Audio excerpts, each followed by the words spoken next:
أتيت وقد توزعت الهدايا وحملت الرحال على المطايا عبيد. الحمد لله والصلاة والسلام على رسول الله. أما بعد فأعوذ بالله من الشيطان الرجيم.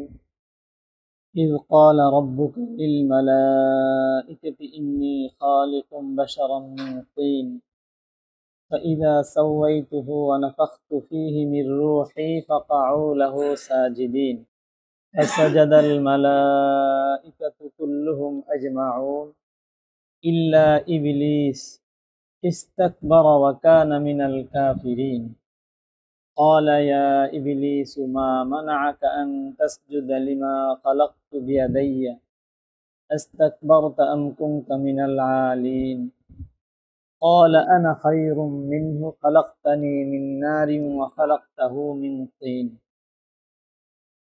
এই আয়াতের মধ্যে আল্লাহ তাআলা ইবলিস কর্তৃক আদম আলাইহিস সালামকে সজদা না করার বিষয়টি উল্লেখ করেছেন।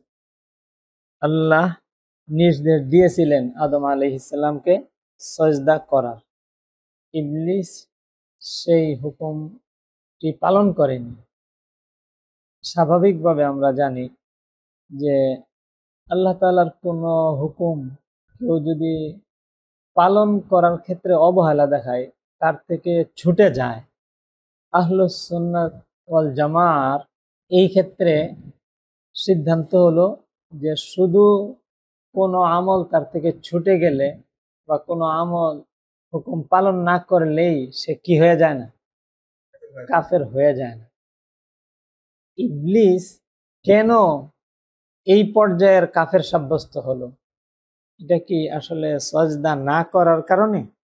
ইবলিসের বিষয়টা মাথায় রাখি, আরেকটু অগ্রসর হই। আবু তালিব রাসূল সাল্লাল্লাহু আলাইহি ওয়াসাল্লামের চাচা, সে রাসূল সাল্লাল্লাহু আলাইহি ওয়াসাল্লামকে সত্য জানতো না জানতো না? আবু তালেবের এই ব্যাপারে স্পষ্ট কবিতা আছে। সে কি বলেছে রাসূল সাল্লাল্লাহু আলাইহি ওয়াসাল্লামকে? ওয়া দাআউতানি ওয়া জামতা আন্নাকা সাদিকুন ওয়া সাদাকতা ফীহি ওয়া কুনতা থাম্মা আমিনা ওয়া আরাফতু দীনাকা লা মাহালাতা আন্নাহু মিন খাইরি আদিয়ানিল বারিয়াতি দীনা লাউলাল মালামাতু আও হাযারু মাসাব্বাতিন লাওয়াজাদতানি সামহাম বিযালিকা মুবিনা। তুমি আমাকে আহ্বান করেছো এবং বলেছো যে তুমি সত্যবাদী, এতে তুমি সত্যই বলেছো এবং এই ব্যাপারে তুমি বিশ্বস্ত। আমি তোমার ধর্মকে চিনতে পেরেছি যে নিঃসন্দেহে তা সৃষ্টির সর্বশ্রেষ্ঠ ধর্ম। যদি তিরস্কারের ভয় কিংবা গালিগালাজের আশঙ্কা না থাকতো, তাহলে আমি স্পষ্ট রূপেই তা গ্রহণকারী বলে দেখতে পেতে। তাহলে আবু তালেবের দ্বীনের ব্যাপারে কোনো সন্দেহ ছিল, সংশয় ছিল? সে যে বিশ্বাস করে এর স্বীকারোক্তি দিয়েছে। তারপরেও আহলুস সুন্নাত ওয়াল জামাতের অবস্থান আবু তালেবের ব্যাপারে কি? সে মুসলিম। হিরাকলা, বুখারীর মধ্যে লম্বা বর্ণনা এসেছে, সে যখন রাসূল সাল্লাল্লাহু আলাইহি ওয়াসাল্লামের বিবরণ শুনলো, সে কি বলেছে? যে আমি পূর্ব থেকে জানতাম যে তিনি আসবেন, তোমাদের মধ্যে আসবেন এটা ধারণা ছিল না। তুমি যে বিবরণ দিয়েছো, আবু সুফিয়ানকে বলেছে, যদি সেটা সত্য হয়ে থাকে তাহলে তিনি সত্য নবী। আমার সুযোগ থাকলে লাতাজাসসামতু লিকাআহু, তার সাক্ষাতের জন্য আমি কষ্ট বরদাস্ত করতাম। তার কাছে যদি আমি থাকতাম, তার পা মুবারক আমি ধুয়ে দিতাম। লাগাসালতু আন কাদামাইহি, পা মুবারকের ধুলিবালি আমি ধুয়ে দিতাম। সে হিরাকলা, হিরাকলা বাদশা, সম্রাট তখনকার। তাহলে সে রাসূল সাল্লাল্লাহু আলাইহি ওয়াসাল্লামের প্রতি তার বিশ্বাস ছিল যে সত্য নবী। সে কি আসলে মুসলিম? বিশ্বাস ছিল, মুখে স্বীকার করতেছে, তারপরেও মুসলিম না। ইবলিসও মুসলিম না, আবু তালেবও মুসলিম না, হিরাকলাও মুসলিম না।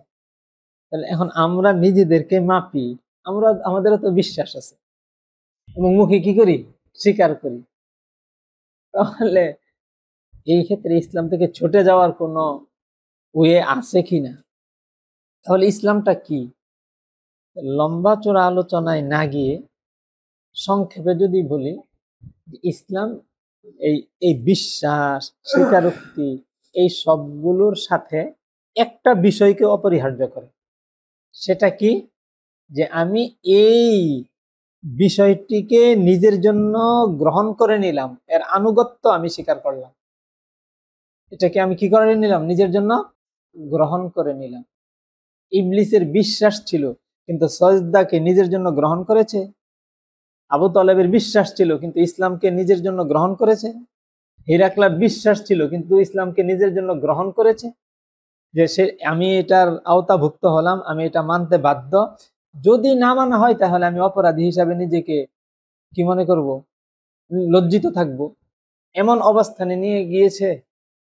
এই যে আনুগত্য, এটাকে বলা হয় লুজুমুত তাআ। আনুগত্যকে অবধারিত করে নেয়া। কোন বিষয়ের মান্যতাকে যদি নিজের জন্য অবধারিত করে না নেয়, তাহলে সেই বিষয়ের প্রতি তার কি হয়নি? ঈমান হয়নি।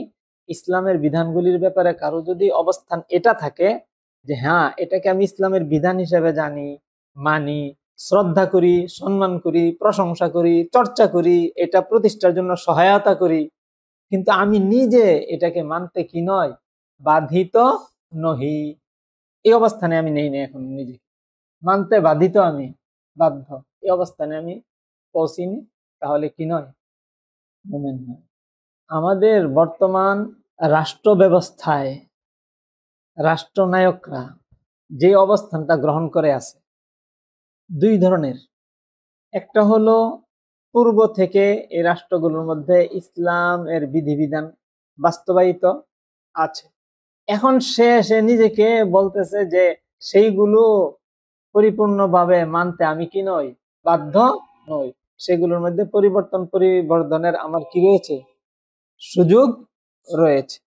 এই অবস্থা যদি নিজের জন্য কেউ কল্পনা করে, বা এই অবস্থান যদি কেউ গ্রহণ করে, অথবা মৌলিকভাবেই রাষ্ট্র পরিচালনার ভিত্তি সে বানায়নি, বা রাষ্ট্র পরিচালনার ভিত্তি ছিল না ইসলামী বিধিবিধান, ভিত্তি রেখেছে কিসের উপর?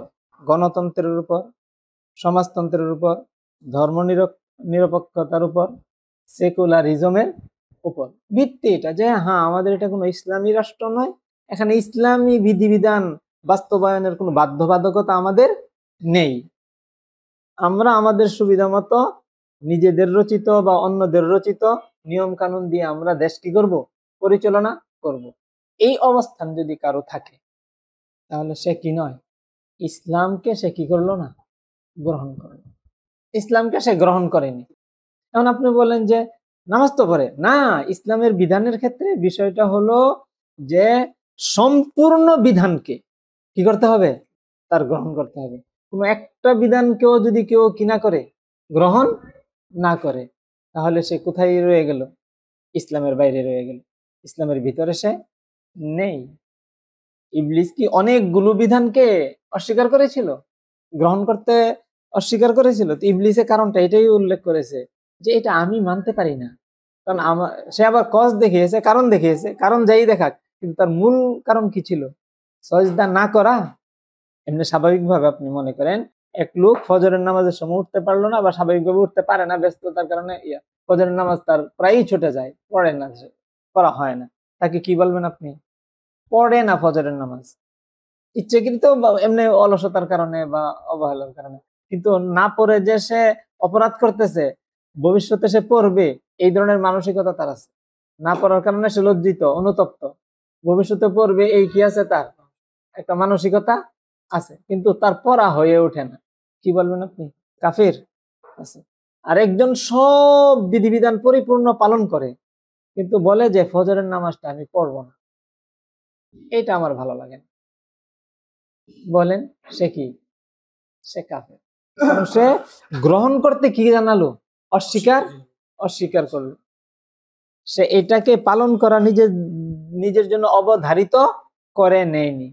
পালন করা অবধারিত করে নেয়ার পরে যদি তার থেকে অলসতার কারণে বা কোনো স্বার্থের কারণে বা অন্য কোনো কারণে ছুটে যায়, আর এই ছুটে যাওয়ার কারণে সে অনুতপ্ত, লজ্জিত, এটা এক অবস্থা। আর এটাকে গ্রহণই না করা, সেটা কি? ভিন্ন অবস্থা, দুটোটা কখনো কি নয়, এক নয়। এখন এইসব শাসকরা তারা আল্লাহর বিধান দিয়ে রাষ্ট্র পরিচালনা করা, এই বিষয়টাকে কি হিসেবে দেখে? এটা করতে তারা বাধ্য, এটা না করে তারা অপরাধী, এটা তারা করবে এই সংকল্পে তারা দৃঢ় সংকল্পবদ্ধ, তাহলে তারা আল্লাহর বিধানকে কি করেনি? গ্রহণ করে। কেউ যদি আল্লাহর কোনো একটা বিধানও গ্রহণ না করে তাহলে সে কি? পরিষ্কার কাফের। এখানে আবু তালেব আর ইবলিসের মধ্যে একটু পার্থক্য আছে। আবু তালেব হলো কি? শুধু কাফির, আর ইবলিস হলো মুরতাদ। কারণ ইবলিস পূর্বে আল্লাহর সব বিধানকে মানার অবস্থানে ছিল, এই নির্দেশ আসার পরে সে নিজের একটা বিধানের ক্ষেত্রে মান্যতার অবস্থান থেকে কি করেছে? দূরে সরে এসেছে। এই জন্য সে কি হয়ে পড়েছে? মুরতাদ হয়ে পড়েছে। একটা বিধানের ক্ষেত্রে কিন্তু তার অবস্থান পরিবর্তন করেছে, সে কি হয়ে পড়েছে? মুরতাদ হয়ে পড়েছে। আর আবু তালিব প্রথম থেকে কি করেনি? গ্রহণ করেনি, এই জন্য সে সরল কাফের রয়েছে। এতটুকু পার্থক্য আছে। এই বিষয়টা হয়তো আমাদের ভিতরে প্রবেশ করানো একটু কঠিন হয়ে যাচ্ছে, যে কেউ যদি মাগরিবের নামাজ 3 রাকাতের জায়গা 4 রাকাত পড়াকে অবধারিত করে দেয়, সে কি? কাফের। সন্দেহ আছে কোনো? বা 2 রাকাতের প্রচলন ঘটিয়ে দিল যে আমার এই অঞ্চলে শুধু 2 রাকাত পড়া যাবে, সে কি? আল্লাহ তাআলার বিধানগুলোকে হুবহু যেভাবে আল্লাহ তাআলা দিয়েছেন এবং অকাট্যভাবে জানা গিয়েছে যে এটা আল্লাহর পক্ষ থেকে এসেছে, সেভাবে মেনে নেওয়া, এটা কি? ওয়ায়ুসাল্লিমু তাসলিমা, পরিপূর্ণভাবে সে কি করবে? এটাকে মেনে নেবে। এই মেনে নেওয়া ছাড়া কেহ কি হবে না? মুসলিম হবে না। এখন এই বাস্তবতা আমরা কল্পনা করি যে আমাদের এই শাসক বৃন্দ তারা শরীয়তকে নিজেদের জীবন পরিচালনা, রাষ্ট্র পরিচালনা, সমাজ পরিচালনা, জনগণ পরিচালনার জন্য আল্লাহর দ্বীনকে মেনে নিয়েছে। এই ক্ষেত্রে নিজেরা স্বাধীন কোন অবস্থানে? নিজেদেরকে স্বাধীনতার অবস্থানে রেখেছে যে আমরা এগুলো মানতে কি নয়? বাধ্য নয়। একটা বিষয়কেই যদি কেউ না মানে তাহলে সে কি হয়ে যায়? মুরতাদ হয়ে যায়। সাহাবায়ে কেরাম রিদওয়ানুল্লাহি আলাইহিম আজমাইনের ইজমা হয়েছে যে যাকাত যারা আবু বকর রাদিয়াল্লাহু তাআলা হাতে দিতে অস্বীকার করেছিল তারা কি ছিল? মুরতাদ ছিল। তাদের ব্যাপারে হাদিসে স্পষ্ট এসেছে, আবু বকর রাদিয়াল্লাহু তাআলাকে প্রশ্ন করা হয়েছিল প্রথম, যে তারা তো অন্যান্য আমলগুলোর মধ্যে অটল আছে, সিয়াম, তারপরে সালাত, অন্যান্য সব দিনের বিধান ওগুলোকে মানতেছে, ওগুলোর উপর তারা ঠিক আছে, শুধু একটা বিধানের ব্যাপারে তারা ভিন্ন অবস্থান গ্রহণ করেছে, এই জন্য আপনি তাদেরকে মুরতাদ ঘোষণা করবেন, আবার যুদ্ধ করবেন? আবু বকর রাদিয়াল্লাহু তাআলা এর উপরেই কি ছিলেন? অটল ছিলেন। তখন সবারই বুঝে এসেছে যে আবু বকর রাদিয়াল্লাহু তাআলা কিসের উপর আছেন? হকের উপর আছে। এটাই উম্মতের একেবারে প্রথম ইজমা হয়েছে, যে ইজমার সদস্য বৃন্দ কারা ছিলেন? খুলাফায়ে রাশিদিন ছিলেন। সাহাবায়ে কেরাম তো বটে, খুলাফায়ে রাশিদিন ছিলেন। যে একটা বিধানের ক্ষেত্রে ভিন্ন অবস্থান গ্রহণ করার কারণে তারা কি হয়েছে? মুরতাদ হয়ে পড়েছে। ইহুদিদেরকে আল্লাহ তাআলা নির্দেশ দিয়েছিলেন, তোমরা নিজেদের মধ্যে কেউ বন্দী হয়ে গেলে তাকে ছাড়িয়ে আনবে, আর তোমাদের নিজেদের কাউকে কোনো অপরাধের কারণে দেশ ছাড়া করে দিবে না, দেশ থেকে তাড়িয়ে দিবে না। এই দুইটা নির্দেশের মধ্যে একটাকে তারা মেনেছে, আরেকটাকে কি করেনি? মানেনি। কোনটা মেনেছে? বন্দী হয়ে গেলে তাকে মুক্তিপণ দিয়ে ছাড়িয়ে আনবে, কিন্তু নিজেদের কাউকে দেশ ছাড়া করবে না, এটা কি করেনি? তারা মানেনি। এই বিষয়টাকে আল্লাহ তাআলা কি বলেছেন? আফাতুমিনুনা বিবাদিল কিতাব ওয়া তাকফুরুনা বিবাদ, আল্লাহর বিধানের কিছু বিষয়কে তোমরা মানো আর কিছু বিষয়কে অমান্য করো। এটাকে মানা এবং না মানা কুফরি করা বলে আল্লাহ তাআলা কি করেছেন? সাব্যস্ত করেছেন। এই আমল পরিহার করাটা। মান্যতার ক্ষেত্রে কারো যদি কি থাকে? কমতি থাকে, সে যদি মানতে না পারে, আমল করার ক্ষেত্রটা পরে, তাহলে সে স্পষ্ট কি? কাফের। আর কিছু কিছু আমল আছে যে আমলগুলোর দ্বারাও কি হয়ে যায়? আবার কিছু আমল আছে গুনাহ, সগীরা গুনাহ, কবিরা গুনাহ, আর কিছু আমল আছে কুফরি। কি কুফরি? সেই আমলগুলো করলেও কেহ কি হয়ে যায়? কাফের হয়ে যায়, দিলের অবস্থা যাই থাকে।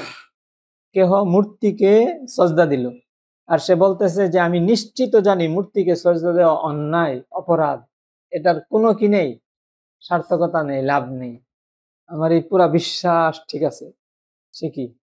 সেও কাফের। এই জন্য আবার আমরা যে আলোচনা করলাম যে শুধু আমল ছাড়লে কি হয় না, কাফের হয় না, এটা দিয়ে আবার ওই বিভ্রান্তির মধ্যে না না পড়ি যে যেই কোনো আমলের ক্ষেত্রে বিষয়টা এমন।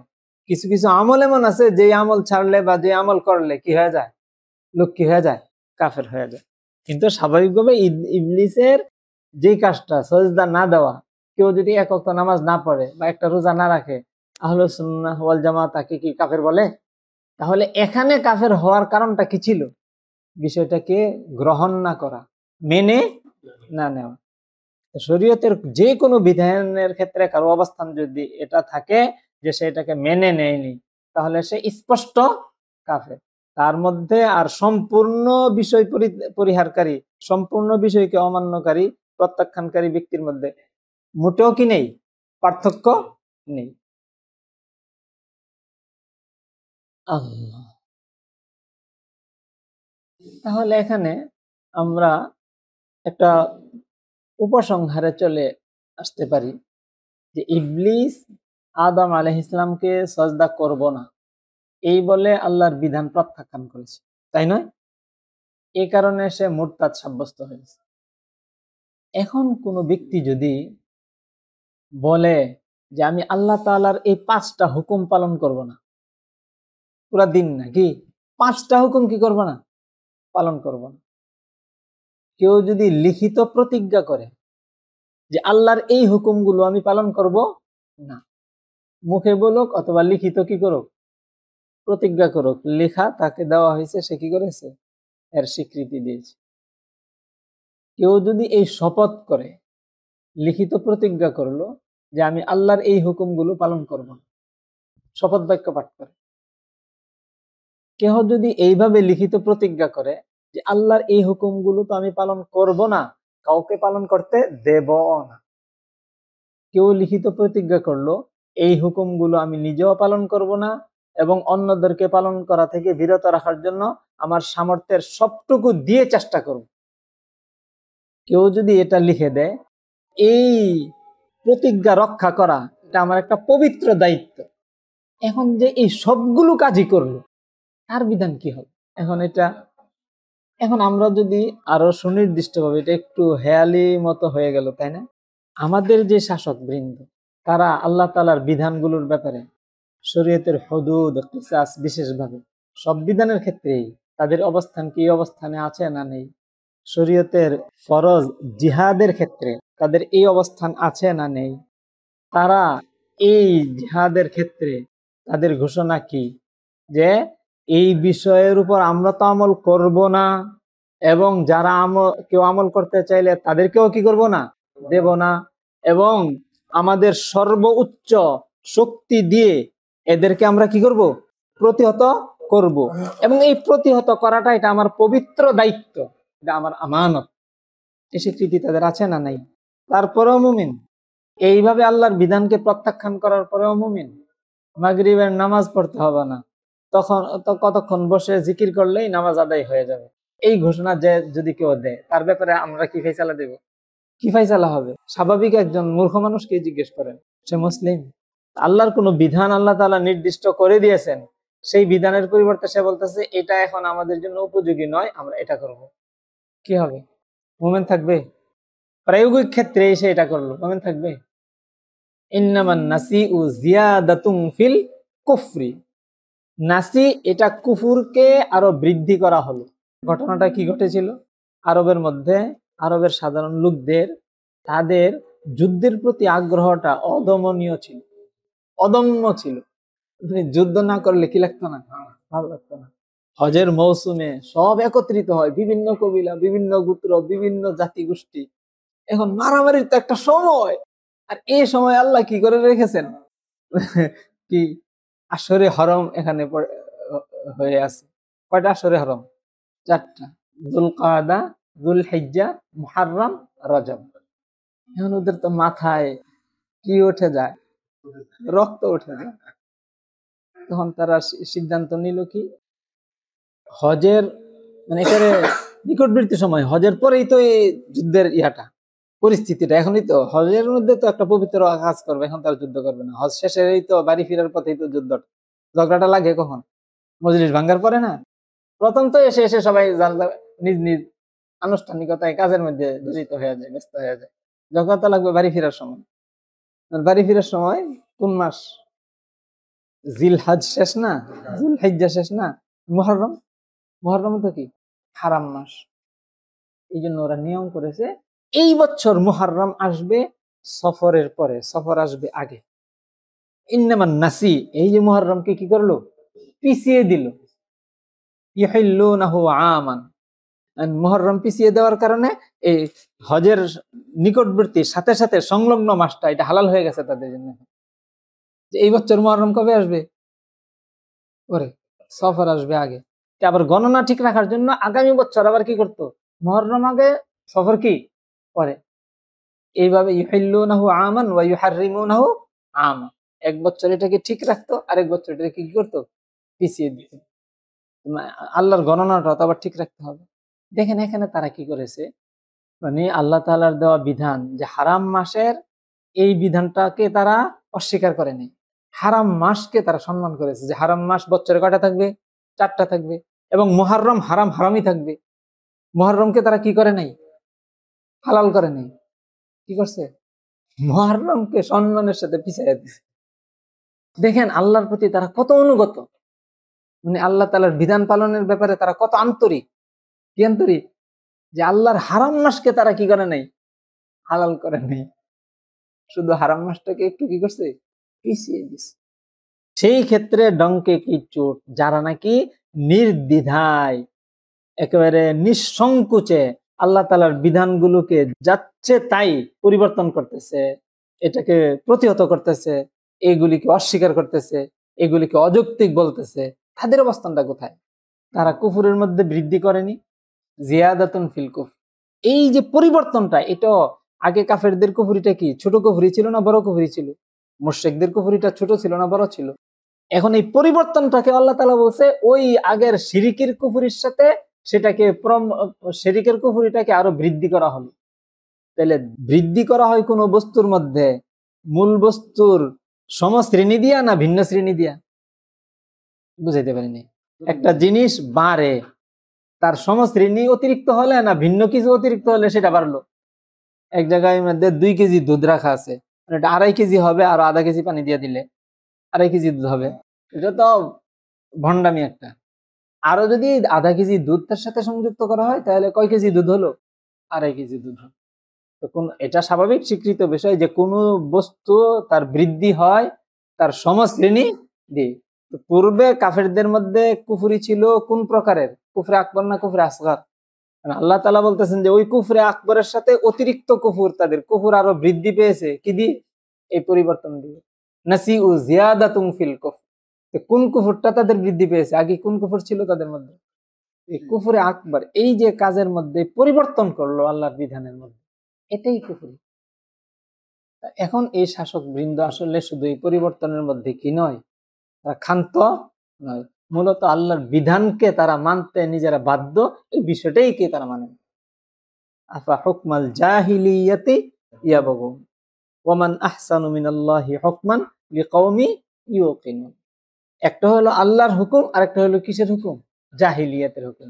জাহিলিয়াত বলতে মূর্খ আরবের লোকেরা যা করেছে শুধু তা নয়। জাহিলিয়াত বলতে আল্লাহর বিধানের বাইরে যা কিছু মানুষ বিধান হিসাবে গ্রহণ করবে, এ সবটাই কি জাহিলিয়াত। এই জাহিলিয়াত মূর্খ যুগের লোকেরা করে থাকুক, অথবা এই বর্তমান সভ্য যুগের লোকেরা করুক, অথবা সামনের কোনো ডিজিটাল যুগের লোকেরা করুক, আল্লাহর বিধান ছেড়ে দিয়ে অন্য কোনো বিষয়কে কেউ যদি গ্রহণ করে বিধান হিসাবে, সেটাই কি হিসাবে সাব্যস্ত হবে? জাহিলিয়াত হিসাবে সাব্যস্ত। এই সমস্ত যারা এই শাসন কার্য পরিচালনা করতেছে, এই লোকগুলোর ইহুদি, খ্রিস্টান, বৌদ্ধ, পৌত্তলিক, তাদের অমুসলিম হওয়ার পরে অমুসলিম হওয়ার ব্যাপারে যেমন কোনো কি নেই, সন্দেহ নেই। এই লোকগুলোরও যারা এইভাবে স্পষ্ট আল্লাহর বিধান অমান্য করে, আল্লাহর বিধানকে গ্রহণ না করে, আল্লাহর বিধান গ্রহণ করতে আমরা বাধ্য না, এই অবস্থান নিয়ে শাসন করতেছে, তারা তাদের মতোই স্পষ্ট কাফের। এখানে কোনো মুসলিমের কোনো ব্যক্তির যদি একেবারে ন্যূনতম বোধ জ্ঞান থাকে, এই ব্যক্তিগুলোকে কি বলতে পারে না, আল্লাহর সামনে নিজেকে সম্পূর্ণ সমর্পণকারী ব্যক্তি তারা, এটা বলতে পারে। মুসলিম কার নাম? ইসলাম কিসের নাম? যে সম্পূর্ণ আত্মসমর্পণ করলাম কার সামনে? আল্লাহর বিধানের সামনে। আল্লাহর বিধানের সামনে আত্মসমর্পণ করার পরে, বিধান পরিপূর্ণ মেনে নেওয়ার পরে, এখন যদি মানবিক দুর্বলতার কারণে বা নিজের খাহেসাতে নফসানির কারণে এক্কা দুক্কা কারোর থেকে কি হয়ে যায়, কোনো ভুল হয়ে যায়, এবং সেটার জন্য সে কি অনুতপ্ত, লজ্জিত, অপরাধ বোধ তার মধ্যে কি করতেছে, কাজ করতেছে, অন্যায়ের কি আছে তার মানে বোধটা তার আছে যে আমি অন্যায় করতেছি, সেটা ভিন্ন। সেটা কি ভিন্ন। আগেকার শাসকদের মধ্যে ইসলামী রাষ্ট্র ব্যবস্থায় খোলাফায়ে রাশিদিনের পরেও প্রায় 600 বছর যাবত মুসলিমদের মধ্যে এই ধরনের কোনো চিত্রই ছিল না যে মুসলিমরা আল্লাহর বিধান ছাড়া অন্য কোনো বিধান অনুযায়ী রাষ্ট্র পরিচালনা করবে, এই ধরনের কোনো চিত্রই ছিল না। সেখানে যখনই বলা হতো মুসলিমদের শাসন, এর অর্থ হয়েছে সেটা শাসিত হয় কি দিয়ে, সরিয়ে দিয়ে। হ্যাঁ, এক্কা দুক্কা ব্যক্তিগত ক্ষেত্রে কি করে, ঘুষ খেয়ে অথবা নিজে স্বজন প্রীতি করে অথবা অবহেলা করে কি করতে পারে, ভুল করে ফেলতে পারে, বিচ্যুতি শরীয়তের বিরোধী ফয়সালা তার দ্বারা হয়ে যেতে পারে। আর সেই হয়ে যাওয়ার মধ্যে সে কি নয় না, সে অনুতপ্ত না এমন নয়, এবং সে চ্যালেঞ্জের সম্মুখীন না এমন নয়, তারও ভয় আছে যদি আমাকে কেউ চ্যালেঞ্জ করে আমি ধরা খেয়ে যাব। চুরের মতো কি করতেছে, আল্লাহর বিধান বাদ দিয়ে ফয়সালা করতেছে, সেটা নয়। সেই বিষয়টাকে যদি এটার সাথে মিলিয়ে ফেলা হয়, এখন শাসকদের যে অবস্থানটা, এটা কি হবে, ভুল হবে। ওই 600 বছরের পরে এসে ওই ফিতনাটা উম্মতের এই শাসন ব্যবস্থার মধ্যে দেখা দিয়েছে। তাতারিরা যখন ব্যাপকভাবে কি হয়েছে, মুসলিম হয়েছে, আর তারা দেশ শাসন শুরু করে দিয়েছে, তারা নিজেদের সংবিধান বানিয়েছে। কি আল্লামা ইবনে কাসির রাহিমাহুল্লাহ স্পষ্ট উল্লেখ করেছেন যে তারা তাদের ইয়াসিক নামীয় সংবিধানটা রচনা করেছে। তাদের কিছু ঐতিহ্যগত, বংশীয় ঐতিহ্যগত চেঙ্গিস খানের কিছু রীতিনীতি, ইহুদি ধর্মের কিছু নিয়ম কানুন, খ্রিস্টানদের কিছু আচার আচরণ, ইসলামের কিছু বিধিবিধান, এসবগুলো মিলিয়ে তাদের সংবিধানটা ছিল কি খিচুড়ি সংবিধান। সেই সময় এই প্রথম ইসলামের মধ্যে এই জগা খিচুড়ি সংবিধান, পরিপূর্ণ ইসলাম নামানা, ইসলাম দ্বারা রাষ্ট্র শাসন না করার ফিতনাটা কি হয়, শুরু হয়। সেই সময় ঐক্যবদ্ধভাবে সমস্ত উলামায়ে কেরাম এই ব্যবস্থাপনাকে কুফরি ব্যবস্থাপনা আখ্যায়িত করেছেন। এইভাবে যারা শাসন করে তাদেরকে কাফের কি করেছেন, আখ্যায়িত করেছেন। এখন বর্তমানে তারা তো ইসলামের কোনো বিষয়কে, বরং ইসলামের বিভিন্ন বিষয়গুলোর বিরোধিতাকে তাদের পবিত্র কি বানিয়েছে, দায়িত্ব বানিয়েছে। বিশেষত জিহাদের বিষয়টাকে পুরা পৃথিবীতে, এটার ব্যাপারে আমাদের সংশয় থাকতে পারে। কাফের মুশরিকরা যে বিষয়টাকে জঙ্গিবাদ, সন্ত্রাস, ইরহাব বলে মুসলমানদেরকে নিন্দা করতে চায়, এই বিষয়টাই আসলে ইসলামের কি জিহাদ। কারণ মুসলিমদের উপর ফরজ করে দেওয়া হয়েছে, আল্লাহ তাআলা বলেছেন তুরহিবুনা বিহি আদুওয়াল্লাহ, আল্লাহর শত্রুদেরকে তোমরা ভীত সন্ত্রস্ত বানিয়ে রাখবে, তারা তোমাদেরকে সন্ত্রাসী হিসাবে পাবে। কারা?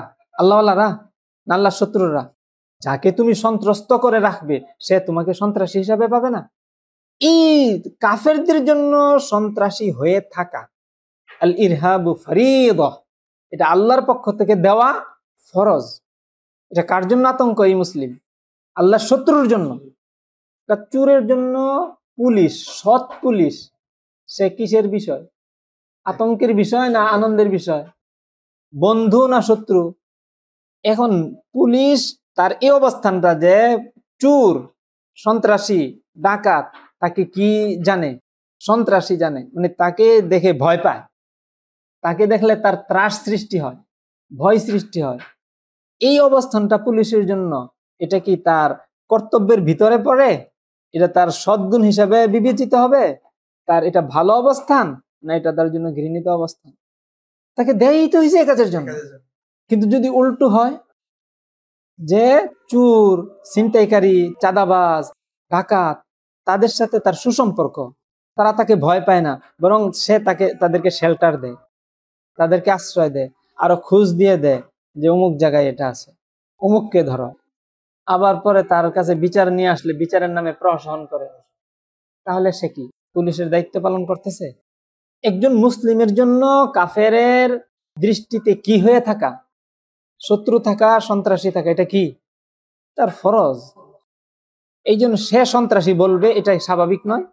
এখন তার কণ্ঠে কণ্ঠ মিলিয়ে জেহাদের ফরজ যারা আদায় করতেছে তাদেরকে সন্ত্রাসী বলে গালি দেওয়া, একজন মুসলিম নামধারী তাকে কি বলা, তাকে কি বলা? চোরে তাকে ভয় পায়, একজন সাধারণ নাগরিকও তাকে কি পায়, ভয় পায়। পুলিশ অনেক সময়, পুলিশ যাচ্ছে দেখে কেউ হঠাৎ দৌড় মারছে, পুলিশে কি করে, দৌড়াইয়া ধরে। কিরে দৌড় দিলি কেন? দৌড় দেওয়া কি অন্যায়? কিন্তু তাকে ধরলো কেন? পুলিশ দেখে তুই দৌড় দিলি কেন? তাহলে বোঝা গেছে তোর ভিতরে কি আছে, কেন 2 নম্বরই আছে। পুলিশকে দেখে ভয় পাবে তো 2 নম্বর, ভালো মানুষ তো ভয় পাওয়ার কথা না। এখন এই মুসলিমদেরকে সন্ত্রাসী বলবে, কাফের বলবে, এটা তো ঠিক আছে, তাই না? যে অপরাধী সে তাকে সন্ত্রাসী, তাকে ভয় পাবে, এটা তো কি আছে, ঠিক আছে। কিন্তু তুই যে মুসলিম দাবি করতেছিস, তুই ভয় পাস কেন? তুই তার বিরোধী কেন? তুই তাকে নিন্দা করছিস কেন? তুই তাকে উৎখাত করবি বলে প্রতিজ্ঞা করতিস কিসের জন্য? তাহলে তুই কোন দলে, কোন শ্রেণীতে? ওদের দলে। ওয়া ইয়াতাওয়াল্লাহু মিনকুম ফাউলাইকা ফাইন্নাহু মিনহুম, স্পষ্ট আল্লাহ তাআলার ঘোষণা যে ইহুদি খ্রিস্টানদেরকে যারা ওই বন্ধুত্ব, ওই সম্পর্ক রাখবে তাদের সাথে, যে মুসলিমের বিরুদ্ধে তার দলে সে অন্তর্ভুক্ত হয়েছে, সে তাদের দলেরই অন্তর্ভুক্ত, সে নামে মুসলিম হলেও সে আসলে মুসলিম নয়। আল্লাহ তাআলার ঘোষণা। এই লোকগুলোর জেহাদের ক্ষেত্রে এই অবস্থান, কারণ যদি বিশ্লেষণ করা যায় তাদের অনেকগুলো কারণ পাওয়া যাবে, একেবারে তারা স্পষ্ট কাফের হওয়ার। এই অবস্থানগুলো তাদের কি কাফেরের অবস্থান, এটা না একজন মুসলিমের অবস্থান, এটা যেখানে মুজাহিদদেরকে প্রতিহত করা, আল্লাহ তাআলার শরীয়ত প্রতিষ্ঠা চাচ্ছে যারা, এই শরীয়ত প্রতিষ্ঠা চাওয়াকে অপরাধ হিসাবে সাব্যস্ত করা। কোথায় সে নিজে অপরাধী হবে? সেখানে যারা শরীয়তের বিধান কি চায়, প্রতিষ্ঠা চায় রাষ্ট্রীয়ভাবে, তাদেরকে অপরাধী সাব্যস্ত করা, তাদেরকে জঙ্গি বলা, তাদেরকে সন্ত্রাসী বলা, তাদের বিরুদ্ধে সর্বশক্তি নিয়োগ করা, তাদেরকে জেল, জুলুম, ফাঁসি, গুম, তারপরে ক্রসফায়ার দিয়ে শেষ করা, এর মাধ্যমে নিজেদের প্রভুদেরকে খুশি করা, সন্তুষ্ট করা, নিজেদের গদি টিকিয়ে রাখার জন্য। এটা কুফুরের কোন পর্যায়ে গিয়ে পৌঁছায়, এবং এটাকে পবিত্র বলা, মুকাদ্দাস আমানত বলা। মান কানা ফি হাযিহি আ'মা ফাহুয়া ফিল আখিরাতি আ'মা। দুনিয়ার জীবনে যে অন্ধ থাকবে, আখিরাতের জীবনে কি উঠবে, সে অন্ধ হয়ে উঠবে। এই যে এই অবস্থানটা যাদের, তাদের অন্ধত্ব কোন পর্যায়ের? চোখ নাই এই অন্ধ, না এই বিষয়গুলিকে উপলব্ধি করে না সেই অন্ধ। লিমা হাসারতানি আমা, হে রব আপনি আমাকে অন্ধ বানিয়ে ওঠালেন কেন? কাযালিকা আতাতকা আয়াতুনা, আমার আয়াতগুলো, নিদর্শনগুলো, বিধানগুলো তোর কাছে এসেছিল, ফানাসিতাহা, সেগুলোকে তুমি বিস্মৃত হয়েছিলে, ভুলেছিলে, সেইগুলোর প্রতি তুমি দৃষ্টি দাওনি। ফাকাযালিকাল ইয়াওমা তুনসা, আজ তোমাকে ভুলে যাওয়া হবে, তুমি কোনো ভালোর জন্য তোমাকে স্মরণ করা হবে, জাহান্নামে চলে যাবে। কথা যদি আরো প্রলম্বিত করি, তাহলে এদের অবস্থানটা কি? এদের অবস্থানটা পৌঁছতে পৌঁছতে এই পর্যায়ে পৌঁছেছে যে তারা হলো, কোরআনে কারিমে যে আল্লাহ রাব্বুল আলামিন বলেছিলেন যে ইত্তাখাযু আহবারাহুম ওয়া রুহবানাহুম আরবাবাম মিন দুনিল্লাহ, যে তারা নিজেদের আহবার এবং রুহবানকে, আল্লাহকে ছেড়ে দিয়ে কি বানিয়েছে, রব বানিয়েছে। এই লোকগুলো নিজেরা নিজেদেরকে রবের আসনে স্থাপন করে, আর শুধু রবের আসনে স্থাপন করেই তারা ক্ষান্ত হয়নি। ফিরাউনের মতো আনা রব্বুকুমুল আলার অবস্থানটা তারা কি করেছে, গ্রহণ করেছে। এই ক্ষেত্রে তারা শুধু একটা দুইটা বিধান প্রণয়ন করে এমন, ইহুদি খ্রিস্টানদের সেই গুরুদেরকে, সমাজপতিদেরকে আল্লাহ তাআলা ওই বাতিল রব হিসাবে আখ্যা দিয়েছিলেন কিসের কারণে? একটা বিধান তারা কি করেছিল, পরিবর্তন করেছিল। কি পরিবর্তন করেছিল? রজমের বিধান পরিবর্তন করেছিল। ইহুদি ধর্মের মধ্যে তাদের বিধান ছিল যে কেউ যদি বিবাহিত পুরুষ নারী জিনা করে তাহলে তাদেরকে প্রস্তরাঘাতে হত্যা করে দেওয়া, এটা হলো তাদের পানিশমেন্ট, শাস্তি। তারা নিজেদের সাধারণ গরিব নিরীহ নাগরিক হলে এই বিধান বাস্তবায়ন করত, কিন্তু সম্ভ্রান্ত সম্পদশীল সমাজে শক্তিশালী প্রভাবশীল কারো দ্বারা এই অপরাধ সংগঠিত হলে তাকে ছোটখাটো কিছু বিচার আচার করে। ছোটখাটো বিচার আচার বলতে তার মুখের মধ্যে চুনকালি মাখাতো, তারপরে গাধার পিঠের উপর সওয়ার করতো উল্টা দিকে করে, এরপরে শহরে তাকে কি করতো? ঘোরাতো। এটা হলো তার শাস্তি। মৃত্যু দিত না, পাথর আঘাতে শেষ করে দিত না। ধীরে ধীরে এই অবস্থাটা এমন পর্যায়ে গিয়ে পৌঁছেছে যে নিরীহ লোকগুলো, সাধারণ লোকগুলো প্রতিবাদী হয়ে উঠেছে যে হ্যাঁ, আমাদের বেলায় শুধু এই ধর্মের বিধান, আর শক্তিশালীদের ব্যাপারে এই বিধান নেই, আমরা এটা কি করব না, মানব না। যখন ওদের খুব চরম পর্যায়ে পৌঁছলো তখন সমাজপতিরা তারা বসে একটা সিদ্ধান্ত দিল যে যাই হোক সবার জন্য একই বিধান হবে, সবাইকে এই চুনকালি মাখিয়ে শাস্তি দেওয়া হবে, কি করা হবে না, আর রজম প্রয়োগ করা হবে না। এই যে এখানে পরিবর্তনটা, তারা কি জিনাকে হালাল বলে নাই? মানে শরীয়ত কতটুকু তারা রক্ষা করার চেষ্টা করেছে, জিনাকে কি করে নাই, হালাল করে নাই। জিনা অপরাধ না এটাও বলে নাই।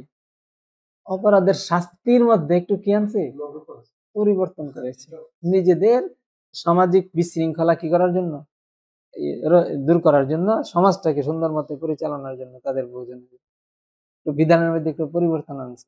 আর আল্লাহ তো রহমান দয়াবান, শিথিলতা মানুষের উপর দয়া করলে, শিথিলতা দেখালে ওই পথেই তো হাঁটছে।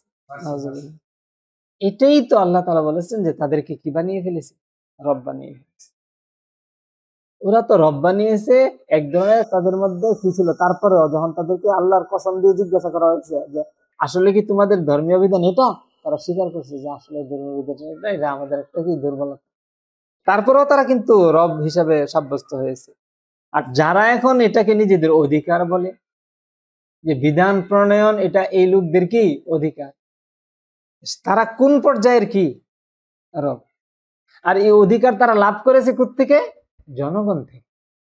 জনগণ আমাদের এই সমর্থনে আছে।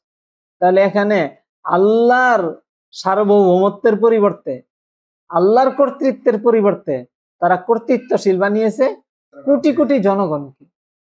এক আল্লাহর পরিবর্তে এই কোটি কোটি দেবতা নিজেদের জন্য নিজেরা কি করেছে, বানিয়ে নিয়েছে, এবং এটা মৌখিকভাবে স্বীকৃতি দিচ্ছে যে আমাদের জন্য শক্তির উৎস, আমাদের উপর কর্তৃত্বশীল হলো আমাদের জনগণ।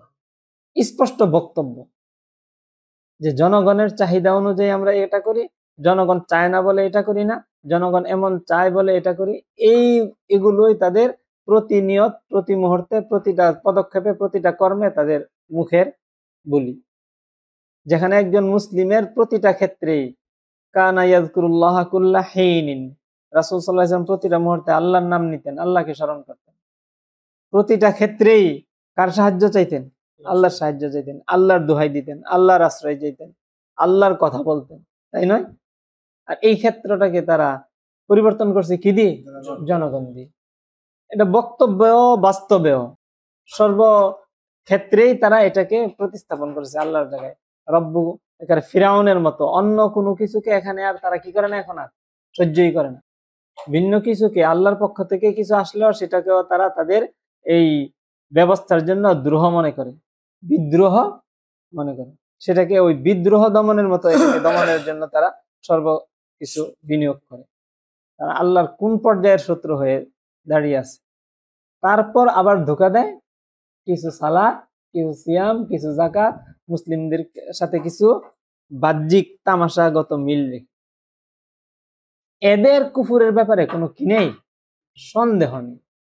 এরা যে স্পষ্ট মুরতাদ, যদি ঈমান কখনো তাদের মধ্যে থেকে থাকে তাহলে তার মধ্যে কোনো কি নেই, সন্দেহ নেই। এই মুরতাদদের দ্বারা কি কল্যাণ আশা করতে পারি আমরা? তারা দুনিয়া আখিরাতের কোন ভালাইটা বয়ে নিয়ে আসবে? এই যে আমরা কাফের মুশরিকদের থেকেও আমাদের মুসলিম দেশগুলোর অবস্থা খারাপ, দুরবস্থার শিকার, কারণ ওরা তো হলো কি স্পষ্ট কাফের। এই জন্য আমেরিকা আমাদের চেয়ে রাষ্ট্রগতভাবে ভালো, রাশিয়া রাষ্ট্রগতভাবে ওই পরিচালনার ক্ষেত্রে আমাদের চেয়ে ভালো, চায়না ভালো। কেন? ওরা শ্রীগাল খায়, কুকুর খায়, মানুষের বাচ্চা খায়, এগুলি তারা পরিষ্কার কাফের। আর এই সমস্ত কাফের গুলো আমাদের দেশে যেগুলো আছে সেগুলো কি মুরতাদ কাফের। এই জন্য এদের অধীনের লোকেরা ওদের অধীনের লোকদের চেয়ে অনেক বেশি দুরবস্থার শিকার, জুলুম অত্যাচারের শিকার, খারাপ অবস্থার শিকার। এটাই স্বাভাবিক, যে যেমন তার অধীনস্থরা তেমন সুবিধাই তো পাবে। ওরা সরল কাফের, ওরা ওই দুনিয়াবি কুফুরির কুফুরির যে অশান্তি অস্থিরতা সেটা ভোগ করতেছে। আর এরা হলো মুরতাদ। মুরতাদদের অধীনের জটিলতাটা কোন পর্যায়ে থাকবে, কষ্টটা কোন পর্যায়ে থাকবে, অব্যবস্থাপনাটা কোন পর্যায়ে থাকবে, দুর্নীতিটা কোন পর্যায়ে থাকবে। আমেরিকার দুর্নীতি আর এইসব মুসলিম রাষ্ট্রের দুর্নীতি সমান? আমেরিকার অপচয় আর এই সমস্ত মুসলিম রাষ্ট্রের অপচয়ের চিত্র এক? কেন এক না? ওখানের জুলুম আর এখানের জুলুম একই পর্যায়ের? ওখানে তারপরও একমাত্রায় বিচার, তারপরে আইন আদালত বা সামাজিক একটা রীতিনীতির একটা কি আছে, মোটামুটি একটা কিছুটা হলো আস্থা রাখার ইয়ে আছে। এখানে কোনো কিছুর উপর কিছু আস্থা রাখা যায়? যে কোনো অন্যায়কারী অন্যায় করে পার পেয়ে যেতে পারে, তার যদি সেই ক্ষমতা থাকে। যে কোনো নিরীহ ব্যক্তি আরো নিরীহ সে হয়ে যাবে, তার কোনো বিচার নেই, তার বঞ্চনার কি নেই, শেষ নেই, তার কোনো অধিকার নাই কোনো কিছুর ক্ষেত্রে, কারণ সে দুর্বল।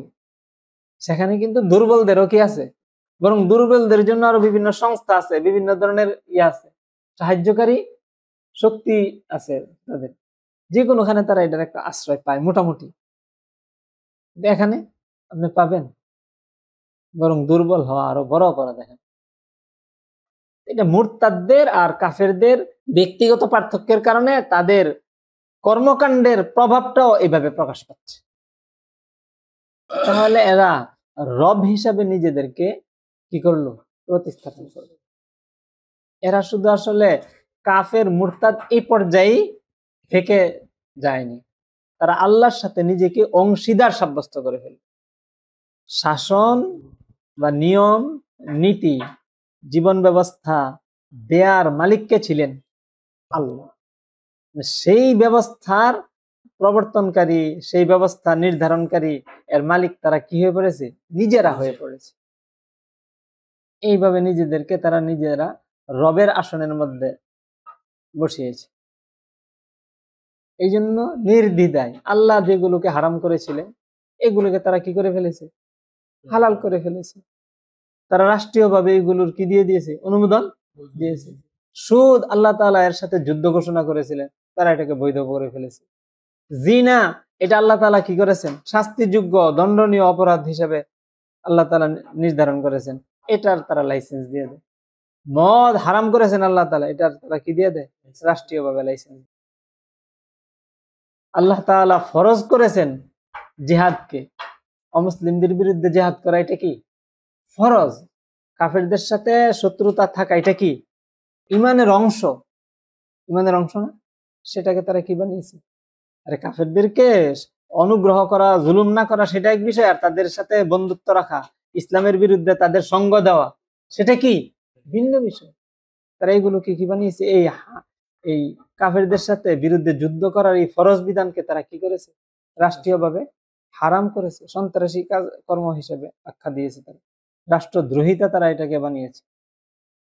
আল্লাহ তাআলা বিবাহকে কি করেছিলেন, হালাল করেছিলেন। তারা নির্দিষ্ট নিজেদের দেওয়া শর্ত অনুযায়ী একটা সময়ের আগ পর্যন্ত বিবাহকে কি করেছে, রাষ্ট্রীয়ভাবে দণ্ডনীয় অপরাধ সাব্যস্ত করেছে, হারাম করে দিয়েছে বাল্য বিবাহ নাম দিয়ে। একাধিক বিবাহকে তারা এটাকে শর্তযুক্ত করে দিয়ে আল্লাহর বিধানটাকে কুণ্ঠিত করে দিয়েছে। আল্লাহর বিধানের মধ্যে পরিবর্তন গুলোও কিন্তু কুফরি। যে শর্ত আল্লাহ তাআলা যে ক্ষেত্রে দেননি সেই শর্তটা সেখানে দিয়ে সেটাকে পরিবর্তন করে ফেলা, এটাও কি কুফরি, বরং এগুলো আরো জঘন্য ধরনের কুফরি। বনী ইসরাইল কি করেছিল, আল্লাহ বলেছেন শনিবারে মাছ শিকার করো না, তারা শনিবারে মাছ আটকে দিয়েছে, রবিবারে শিকার করেছে। এটা আরো বেশি তামাশা হয়নি আল্লাহর বিধানের সাথে? তারা এই তামাশাগুলো করে চলছে। এখন যারা তাদের এই বিষয়গুলিকে নির্দ্বিধায় বাধ্য না হয়ে মেনে নিচ্ছে, তাদের এই অবস্থানকে স্বীকার করতেছে, সেই লোকগুলোকে, এরা তো রব নিশ্চিত দেবদেবী হয়ে আছে, এরাও জাহান্নামে যাবে।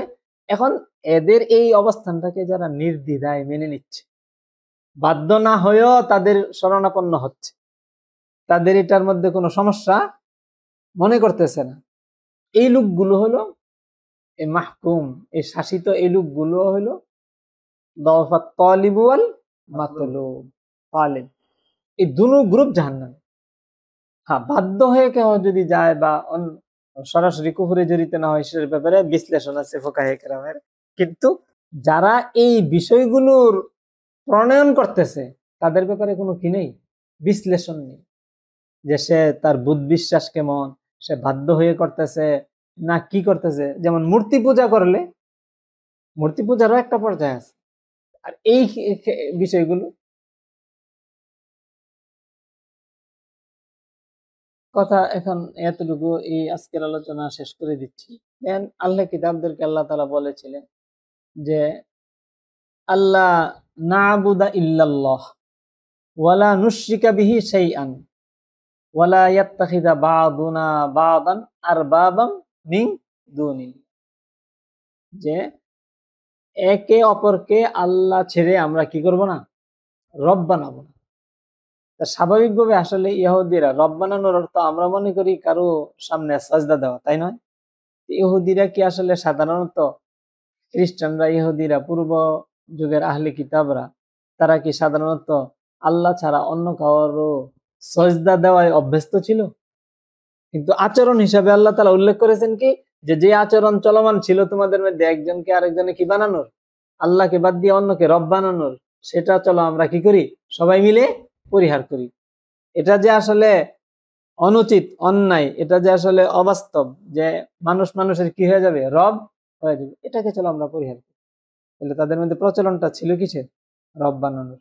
এটা কি সজদা করার মাধ্যমে না, সেটা হলো আল্লাহর বিধান এক ধরনের ছিল, তাদের শাসক বা তাদের ধর্মগুরুরা বিধান ভিন্ন ধরনের দিয়েছে, এবং তারা সেটাকেই কি করেছে, মেনে নিয়েছে, সেই অনুযায়ী জীবন পরিচালনা করেছে। দিন আসলে আমরা যেটা বুঝি, এখন আমাদেরকে ধোঁকা দিতে চায় যে আমরা তো দুনিয়াবি নিয়ম কানুনের মধ্যে পরিবর্তন করেছি, দিনের মধ্যে পরিবর্তন করিনি। আসলে ইসলাম যে দিন, এই দিন এটা কোনো আখেরাতের বিষয়ের সাথে কি নয়, সীমিত নয়, জীবনের প্রতিটা ক্ষেত্রের সাথে দিনের বিধান কি জড়িত। কোরআনে কারীমের শব্দ জীবনের বিভিন্ন কর্মকাণ্ডকে দিন হিসাবে সরাসরি উল্লেখ করা হয়েছে, যেহেতু তারা রাষ্ট্রীয় কাজগুলির সাথে দিনের বিষয়টাকে জড়িত করতে চায় না। কোরআনে কারীমে আল্লাহ তাআলা কি বলেছেন, সেই ক্ষেত্রে একটা দলিল দিয়ে দিচ্ছি। মা কানা লিয়াখুযা আখাহু ফি দীনিল মালিকি, ইউসুফ আলাইহিস সালাম কি করেছিলেন, ঘটনা তো আমরা জানি, কৌশলে তার ভাইকে রাখার চেষ্টা করেছিলেন, তাই নয়? ওই বাদশার নিয়ম অনুযায়ী, সেই দেশের রাষ্ট্রের নিয়ম অনুযায়ী তার ভাইকে তিনি কি করতে পারতেন না, রাখতে পারতেন না। সেই বিষয়টাকে কোরআনে কারীমে আল্লাহ তাআলা কি ব্যক্ত করেছেন, যে রাষ্ট্রীয় দিনে তাকে রাখার কি ছিল না, অবকাশ ছিল না। মা কানা লিয়াখুযা আখাহু ফি দীনিল মালিকি, এই যে রাষ্ট্রীয় নিয়ম কানুন, এই নিয়ম কানুনের ক্ষেত্রে শব্দ আল্লাহ তাআলা নির্ধারণ করেছেন কোন শব্দটা, দিন। যে রাষ্ট্র পরিচালনার কর্মকাণ্ডগুলো কিসের অন্তর্ভুক্ত, দিনের অন্তর্ভুক্ত। যে রাষ্ট্রের দিনে, দিনে বলতে কি ওখানে কোনো ধর্মের কথা বলা হয়েছে না, রাষ্ট্রীয় নিয়ম কানুনের কথা বলা হয়েছে।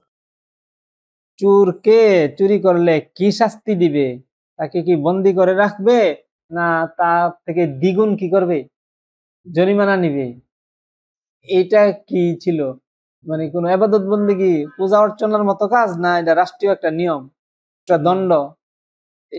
সে রাষ্ট্রীয় নিয়মের ক্ষেত্রে শব্দ প্রয়োগ করা হয়েছে কি, দিন। যে বাদশাহের দিনের মধ্যে তাকে আটকে রাখার কি ছিল না, নিয়ম ছিল না। নিয়মটা আসলে ছিল ওই কি করা, চুরি থেকে যদি কি হয় ধরা পড়ে, তাকে শাস্তি দেওয়া হতো, প্রহার করা হতো, আর যেই পরিমাণ সে চুরি করছে এর দ্বিগুণ জরিমানা তার থেকে আদায় করা হতো। আটকে দেওয়ার কোনো কি ছিল না, বিধান আটকে দেওয়ার বিধান ছিল কোন শরীয়তে? ইয়াকুব আলাইহিস সালামের শরীয়তে। যেই দেশ থেকে তারা গিয়েছিল ওই দেশের শরীয়তে। এই জন্য ওনারা কৌশল করে তাদেরকে জিজ্ঞেস করেছে যে চুরের শাস্তি তোমাদের দেশে কি?